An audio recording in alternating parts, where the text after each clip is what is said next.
There's a hidden meaning in a lot of zombie stories that I think a lot of you probably haven't noticed. See, a lot of people think that they like zombie movies because they're scary, but really, I think it's because people wish they could live in a zombie apocalypse. So today, we're going to explain how zombie stories moved away from horror and instead became wish fulfillment power fantasies. Welcome back to ScreenCrush, I'm Ryan Airy, and I'm going to explain why no one's afraid of a zombie apocalypse anymore. In fact, I think we wish that we were in a zombie apocalypse. And to explain this point, we're going to do a brief speed run of zombie cinema. We're really going to highlight three stories: Shaun of the Dead, Walking Dead, and Zombieland. Now, the term zombie actually comes from Haitian folklore, and it refers to a reanimated dead body. But most importantly, in this folklore, the zombies are controlled by the person who casts the spell, and they are a personal slave to that spellcaster. So zombies came to represent slavery and colonization. Zombies always represent how oppression transforms us from individuals with our own ideas and turns us into mindless drones. And so zombies, like all successful horror stories, will always reflect the fears of their eras. George Romero, creator of the Night of the Living Dead, gave the zombie folklore one major twist. What if instead of the zombies serving a master, they were instead aimless, ravenous humans? And thus, in 1968's Night of the Living Dead, Romero gave birth to the idea of a zombie apocalypse. That film follows a group of survivors who hold up in a farmhouse. Now, fear and paranoia quickly take hold as they disagree about how to stay safe. Now I suggest we all go back downstairs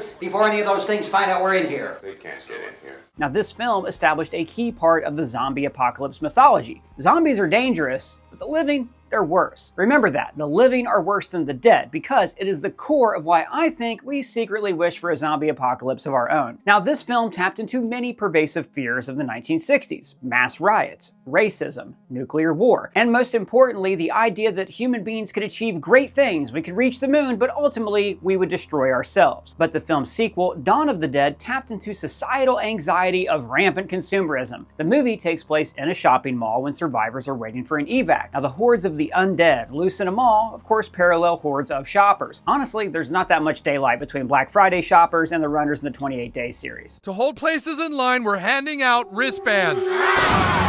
Oh God! Oh God! And look, I'm not saying that we're all afraid to go to the mall because we might look like a zombie, but consumerism does bring a lot of pressure and anxiety. Advertising uses fear to drive sales. Fear of missing out, fear that you're not a good parent, fear that you may be left behind by the rest of society. But mass consumerism is also created by mass conformity. In an industrialized society where factories churn out millions of the same product, how can you truly be an individual? Also, in such a society, are we defined by what we own? Dawn of the Dead makes it clear. Those other people roaming the mall, they're the monsters, but you are a special survivor. Now, zombie stories also tap into fears of contagion and disease. George Romero reimagined zombies as being created by a virus, which in turn transforms humans into a kind of megavirus, like Agent Smith warned. You move to an area and you multiply till every natural resource is consumed. Now, the fear of disease especially loomed large in the 1980s during the AIDS crisis, and that is when 1985's Day of the Dead was released. The movie follows survivors in a bunker that is controlled by the military. The secondary antagonist of the film, the scientist Dr. Logan, is studying the dead to find a way to domesticate them, using the bodies of deceased base members. In other words, he's an agent of the government looking for a way to exert control over people. Now, this marks an important evolution in the genre. After a few films of the slow, easy-to-kill zombies, uninfected humans began to increasingly turn on themselves. So zombie stories are increasingly focusing on paranoia, fear of outsiders, and especially in the 80s, fear of big government. But subtly, all of these movies tap into the same underlying fear that we all have: the fear of conformity. Andy Warhol said that in the future, everyone will be famous for 15 minutes, and deep down, especially today, everybody dreams of some kind of that level of attention. Think about it. Why else would you film and post everything you do to the internet if it weren't for the off chance that it might get noticed and go viral and you could be famous for a little while? See, everybody is the main character of their own story. I mean, we've all been stuck in traffic and thought, why is everybody else out here today? Do they have important stuff to do like I do? Is everybody going to the comic book shop today? Well, if it's Wednesday, probably. True. And in 1990, we saw this important shift to wish fulfillment in zombie movies with the remake of Night of the Living Dead. Now, in the new film, the narrative narrative shifts to make Barbara the protagonist. She finds agency that she lacked in the original film, and she ends up killing the bad guy and being a badass. In other words, the zombie apocalypse gave her the opportunity to become a strong, independent ass-kicker that would have been shunned in the conservative society of the 1980s. Now, this is a common trope in apocalypse storylines, where characters are able to achieve greatness because the world has ended. Max was a normal cop who became a legend of the wasteland. Stu Redman in The Stand went from hanging out in a gas station to becoming a chosen servant of God. And that dictator in The Postman, he used to fix copiers. They sold copying machines. I was a salesman. You know, in fact, side note, The Postman is actually a reverse of this trope, where Kevin Costner starts off the movie as like a roaming actor, but then his whole arc is to become a postal worker. Ah yes, every actor's dream, to deliver mail. Probably why that movie bombed. But you know, real talk, I always pretend to be the postman when I grocery shop. Yeah, that's true. He does that.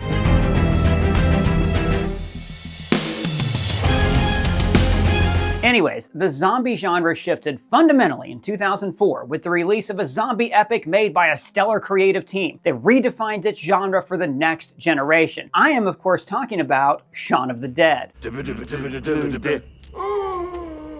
Edgar Wright's Shaun of the Dead is about a man, the titular Shaun, who is stuck in a dead-end job as a sales assistant in an electronics store. His girlfriend wants him to grow up, stop acting like a kid. She wants more alone time with him, but he always wants to involve his best friend in their plans. Just be nice if we could spend a bit more time together. Bollocks. Just the two of us. Shaun has no ambition. I mean, he would be perfectly content to end every day at his favorite pub with his girlfriend and his best mate. I need something a little more than spending every night in the Winchester. I want to get out there and do more interesting stuff. You see, Shaun is the kind of living undead person that we talked about earlier. He is part of that horde of consumers at the mall. So to highlight this, the movie features two brilliant one-take shots, each featuring Shaun's walk to work. Now the shots are matched perfectly, showing how Shaun does the same thing every single day. And even as the world is crumbling around him, he fails to notice. He is essentially one of the walking undead. Now, once he finally catches onto the threat, we then go through a typical zombie story with a group of survivors looking for safety. But for Shaun, the zombie apocalypse quickly becomes a mode of wish fulfillment. Several times throughout the film, he runs through a new plan, and every time, he ends at his favorite pub. Have a nice cold pint and wait for all this to blow over. In Shaun's fantasies, he gets to hang out with his friends, he wins the respect of his girlfriend, and his stepdad is bitten by a zombie. So, in the apocalypse, you don't have to worry about your dead-end assistant sales job. Your job no longer defines you. You are defined by your ability to survive and lead others. In the zombie apocalypse, your girlfriend wants to stay with you, you can get rid of your annoying stepdad, and you can still have a drink at your favorite local. So this reminds me of this meme that points out that in a zombie apocalypse, everybody thinks they're this guy, when in fact you would be all the other people around that guy. And at the end of Shaun of the Dead, he still gets the best of both worlds. He lives with his girlfriend, but he can also still hang out with his best friend. And the zombies are no longer treated as threats. They have become free labor and a bit of a running joke. And this is another key factor about the zombie apocalypse as wish fulfillment. The zombies are no longer a real threat. Instead, the threat becomes human society, a society that we are desperate to escape. And this line of thinking was spurred by this video by one of my favorite authors, Jason Pargin, who pointed this out. In the original marketing for The Walking Dead, this was the image used to sell the show. So this is Rick, the hero of the show, riding his horse into Atlanta. Now, maybe we're meant to think, oh no, look at all those dead cars and dead people. What devastation, what hell hath the zombie virus wrought? But look closer. This is actually the fantasy that they are selling. All of these other people are stuck in traffic, but you are the lone survivor, the guy on the horse who doesn't have to worry about traffic or your job or other people. In the zombie apocalypse, you don't have to worry about paying bills or buying grocery or washing the dishes. All you have to do is kill some level 1 bad guys with easy shots to the head. And also, sidebar, this also taps into the darker side of these zombie stories that no one ever cares that they are indiscriminately killing other human beings. I mean, sure, there's always like some hesitation at the start of the outbreak, but for the most part, characters in these stories are essentially murdering people, and it's okay. It's like going on a killing spree in Grand Theft Auto. When somebody cuts you off, there's no consequences for blowing up his car. That's why in Shaun of the Dead, he fantasizes that his stepdad has been bitten. He never liked him anyway, so he would love to have the perfect excuse to commit some consequence-free murder with a cricket bat. Sorry, now back to The Walking Dead. Remember, when we meet Rick, his life isn't in great shape. His marriage is getting a little rocky. So how's it with Lori, man? It's like she's pissed at me all the time, and I don't know why. And we get the impression that he's a little stuck in the grind of his job. But after the zombie apocalypse, he becomes a respected leader. He becomes a badass zombie-killing machine. The apocalypse gave his life meaning. But Rick was not the character we're meant to identify with in The Walking Dead. He is not the guy who represents us in the apocalypse. Oh yeah, that's Daryl. No, Daryl's the guy we wish we could be in the zombie apocalypse. The truth is, audiences most closely identify with Glenn. Because, let's face it, if there was an actual zombie apocalypse, the best most of us could hope for is to be a Glenn. A nice guy who's kind of squirrely and good at getting in and out of places without getting bitten. And Glenn also did great in the apocalypse. He became a respected member of his community and he married this beautiful woman whose hair always looks like she just had a blowout. And I don't think it's a coincidence that the show lost fans after Steven Yeun left. Back to it. Because we lost our audience proxy. Again, these stories only really work when we can identify ourselves in this fantasy. We need to believe that we could succeed in this new apocalyptic hellscape. But my favorite zombie story of the past 20 years might just be Zombieland, because it full-on taps into this apocalypse fantasy that, frankly, we all share. If you haven't seen it in a while, Zombieland is narrated by Jesse Eisenberg's Columbus, and he is the kind of dorky dude that most of us can relate to. He's not a badass, but he is a survivalist. He's that Glenn character, the squirrely guy who survives by avoiding conflicts. Rule number 1 for surviving Zombieland: cardio. Now, throughout the course of the movie, the apocalypse is pretty good to him. He becomes best friends with Woody Harrelson, who is a badass zombie hunter. He enters a romantic relationship with Emma Stone, and he gets to meet Bill Murray. God damn it, Bill Murray! There's also a scene where they bust up a roadside shop full of tchotchkes, and it's honestly one of the most fun scenes in the movie.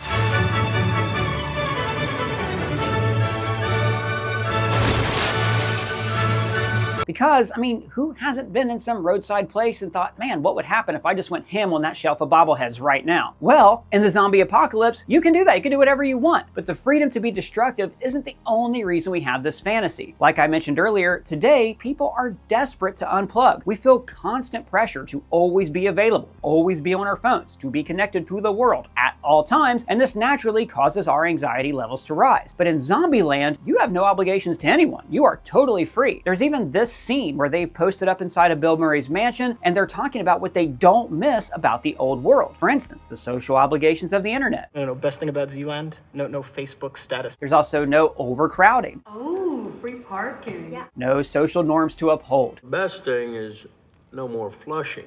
And then think of The Last of Us. There's one happy story in that show, and it's Nick Offerman's character, Bill. In the old world, he was a lonely, paranoid doomsday prepper. But in the new world, his prepping pays off. He's able to keep out zombies. He's able to keep out raiders. All of his paranoid and crazy tendencies in the old world make him a success in the new world. And best of all, he falls in love after the apocalypse. He's allowed to be gay and doesn't have to worry about judgment from his mother or the people in his small town. At the start of the episode, Bill is thrilled that the apocalypse has come and the government has left him alone. It is, up to that point, the greatest day of his life. In zombie stories where the zombies are the only villains, it creates a chance for human individuals to grow and thrive. In The Walking Dead, the gang successfully takes over a prison and forms a community. In the book World War Z, the human governments fight back and beat the zombies. Because that's the fantasy, that we, the true individuals, are the only people who can overcome the conformity of the zombie horde. But not all zombie stories are this light-hearted wish fulfillment. More modern-day zombie stories get dangerous when the humans come up against other humans. The people in these stories face the same enemies that we face in real life. In The Last of Us, they face bureaucracy like Fedra, or in The Walking Dead, they go up against rival communities led by dictators like the governor or Negan. And as soon as the events of this apocalypse mirror the drudgery and fears of the real world, the stories stop being wish fulfillment and then they become terrifying and dramatic. Now maybe you think I'm reaching here, but I have a test for you. Have you or your friends casually dropped the phrase zombie apocalypse when you talk about a hypothetical? As in, hey, what's your plan when the zombie apocalypse happens? What would you do if the zombie apocalypse hit our town? Even if you haven't done that, it sounds like a fun premise, right? Yeah, like I'm gonna get all my bones and hide them until this whole thing blows over. Exactly. It's fun to speculate how we would survive a zombie horde. But have you laid out these same fun scenarios saying, hey, what's your fun plan if a nuclear war kicked off? Or hey, you like intense marriage dramas, what's your plan if your spouse cheats on you? You've probably not imagined any fun responses to those incredibly real dark scenarios because any of those events would totally ruin your life and they're not fun to speculate about. But we love the story of a zombie apocalypse because it gives us the chance to shed away everything that is complex about modern life, everything that's hard or boring, and we can be be that primal hero, because this is how we want to see ourselves in our everyday lives. Everyone else is a jerk, they're conforming, they're consumers. Everybody else is a nuisance, so they shouldn't be clogging up the roads. But you are special. You are the one who really matters, and you must be special because you're the one who survived the zombie apocalypse. But guys, let me know, do you think I'm off base with this? Do you think the zombie apocalypse is our wish fulfillment? What's your favorite zombie story? Let me know down in the comments below, or at me on Twitter, Blue Sky Threads, or are free to join Discord server. And if it's your first time here, please subscribe, smash that bell for alerts. For ScreenCrush, I'm Ryan Airy.